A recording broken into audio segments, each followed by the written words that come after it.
আগে ডিগনিটারিদের সাথে প্রফেসর ইউনূসের একটা এই যে মিটিংয়ের সাইড লাইনে একটা মিটিং হয়েছে, যেটা এই সামিটের সাইড লাইনে। ওইখানে উনি কাতারি যারা ডেভেলপমেন্ট, যারা সিনিয়র অফিসিয়াল আছেন, মিনিস্টার আছেন, কাতারের টপ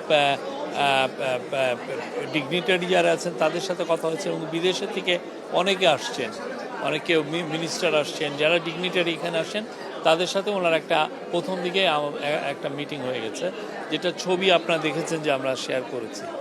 তারপরে 9টার পরে যেটা হয়েছে যে সামিটটা শুরু হয়েছে। সামিটে খুব ওপেনিং সেশনেই প্রফেসর ইউনূসের একটা বড় বক্তৃতা ছিল। উনি 20 মিনিট, 3জন ওপেনিং সেশনে মূলত বক্তব্য করেছেন 4 জন। কাতারের একজন মিনিস্টার, কাতারের যে আমিরের বোন শাইখা হিন্দ বিনত হামাদ আল থানি, উনি খুব ইনফ্লুয়েন্সিয়াল। উনি কথা বলেছেন। উনি কাতার ফাউন্ডেশনের প্রধান, তো উনি কথা বলছেন। আর বাইরের থেকে কথা বলেছেন আমাদের chief adviser professor Muhammad Yunus, এবং আপনি জানেন ব্রিটিশ অ্যাক্টর, খুব নামকরা অভিনেতা ইদ্রিস আলবা।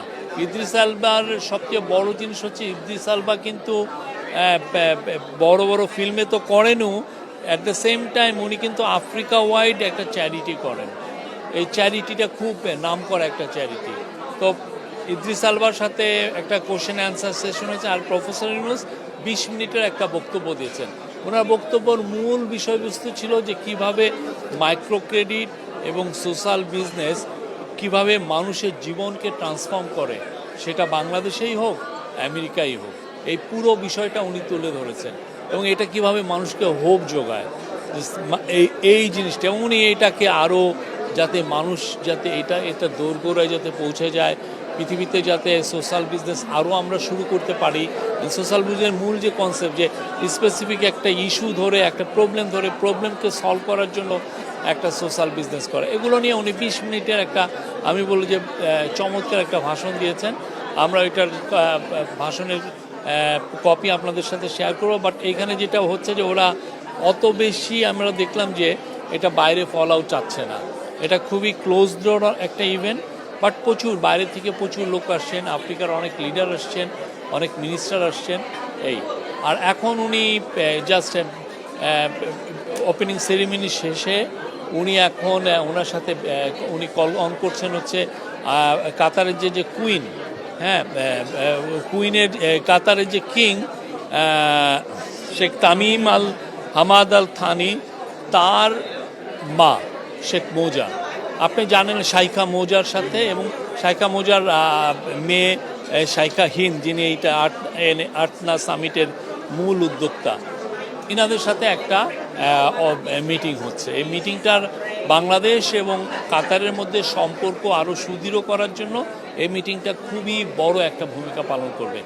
শাইখা মৌজা আপনি জানেন কি না, পুরো আরব ওয়ার্ল্ডে উনার চেয়ে পাওয়ারফুল ওমেন আর নাই।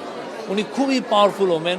উনি একক নেতৃত্বে এই কালচারে কাতারে বা পুরো আরব ওয়ার্ল্ডে যেই ধরনের কালচারাল এস্টাবলিশমেন্ট করেছেন, এটা অতুলনীয়।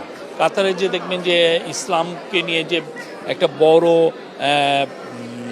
তারা মিউজিয়াম করেছে, তারপরে কাতারে আপনি দেখবেন যে বড় বড় আমেরিকান বড় বড় ইউনিভার্সিটির শাখাগুলো এসে কাতারে সেট আপ হয়েছে। এটার মূল উদ্যোক্তাদের মধ্যে হচ্ছেন শাইখা মৌজা। খুবই এনলাইটেন একজন মানুষ, পুরো আরব ওয়ার্ল্ড তাকে রিভিয়ার করে, খুব তাকে সম্মান করেন। তো আজকের এই মিটিংটা আমরা মনে করছি যে কাতার আর বাংলাদেশের মধ্যে যে দ্বিপাক্ষিক যে ইস্যুগুলো আছে, যেগুলো নিয়ে আমরা বলছি, সেটা নিয়ে আমরা অনেক আরও এটা উত্তরোত্তর আরও সামনের দিকে আরও আমাদের বৃদ্ধি পাবে, এবং এটা আমাদের, আমি মনে করব যে আমাদের সুদৃঢ় হবে আমাদের ইয়েটা। এই মিটিংটা খুব ইম্পর্টেন্ট ছিল। আরেকটা সুখবর আপনাদেরকে দেই, সেটা হচ্ছে যে আপনারা জানেন বাংলাদেশের সোলজাররা কুয়েতে কিন্তু অনেক বছর ধরে তারা এসে ডিউটি করছেন, সেই গালফ ওয়ারের সময় থেকে। কাতার আমাদেরকে জানিয়েছে তারা বাংলাদেশের থেকে 725 জন সোলজার নেবে। এটা পার্মানেন্টলি প্রতি 3 বছর পর পর এই যে এরা একটা ব্যাচ আসবে 3 বছর, তারপরে আবার এবং আমরা চাচ্ছি যে এই নাম্বারটা যাতে আরও বেড়ে 1600 বা আরও বেশি করা যায়। এবং এটা আমাদেরকে জানিয়েছে আমাদের যে মিলিটারি সেক্রেটারি, উনি বললেন। মিলিটারি সেক্রেটারি SSF এর যিনি প্রধান এখানে এনারা দুইজন আমাকে সকালে জানলেন। এটা আমাদের জন্য খুবই, কেননা এইখানে যে স্যালারিটা একজন সোলজারের স্টার্টিং স্যালারি 2.5-3 লাখের মতো। এটা 2 মাসের মধ্যে আমরা পাঠাতে পারবো আমরা আশা করছি। এবং সামনে আমরা আরও তো অনেকগুলো ইস্যু আছে। কাতারে আমরা আরও বেশি শ্রমিক পাঠাতে চাই। তার কাতারের সাথে আমাদের আজকে আরেকটা বড় মিটিং হচ্ছে, কাতারের এনার্জি মিনিস্টারের সাথে আমাদের একটা বড় মিটিং হবে। সেখানে চিফ অ্যাডভাইজার নেতৃত্ব দেবেন। সেখানে আমাদের যে energy adviser doctor Fouzul Kabir Khan উনি থাকবেন, আমাদের এনার্জি সেক্রেটারি আছেন। কাতার হচ্ছে পৃথিবীতে LNGর জন্য নাম্বার 1 কান্ট্রি। তো কাতারের থেকে আমরা যাতে LNGতে, কাতারের সাথে আমাদের অলরেডি একটা এগ্রিমেন্ট আছে, এটা লং টার্ম এগ্রিমেন্ট, কিন্তু আমরা চাচ্ছি আরও অনেক বেশি LNG আনতে। কেন আমরা আনতে চাচ্ছি? বিকজ প্রচুর বিদেশি ইনভেস্টর আমাদেরকে জানাচ্ছে যে তারা বাংলাদেশে ইনভেস্ট করতে চায়। এবং আপনি এনার্জি মিনিস্টার অ্যাডভাইজার আমাকে নিজে বলেছেন যে 600 দেশি কোম্পানি, 600 যারা বাংলাদেশে অলরেডি আছে দেশি এবং মাল্টিনেশনাল, তারাই অলরেডি নতুন গ্যাস পাওয়ার লাইন ধরেছে। তো আমাদেরকে তো এদেরকে গ্যাসটাকে সরবরাহ করতে পারবে। আর আমাদের নিজস্ব যেটা গ্যাস সেটা তো ডিপ্লিটিং, এটা কমে যাচ্ছে, যেটা আমরা ইয়ের থেকে পেতাম আমাদের অনশোর বা অফশোরের এক্সপ্লোরেশন করে। তো আমরা চাচ্ছি যে কাতারের সাথে আমাদের সম্পর্কটা আরও সুদৃঢ় হলে আমরা যদি LNG আরও বেটার প্রাইসে পাই, হোয়াই নট। আমরা এই বিষয়ে কাতারের সাথে আমাদের খুব ভালো হবে।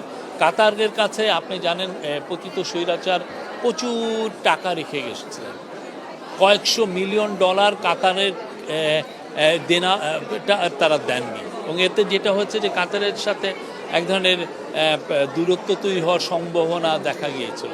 আমাদের গভর্নমেন্ট এসে পুরো টাকাটা দেওয়ার আমরা মুভ নিয়েছি। এখন বোধহয় 37 মিলিয়ন ডলার আছে। কালকে বা এই সপ্তাহের মধ্যে পুরো টাকাটা পে অফ করা হবে।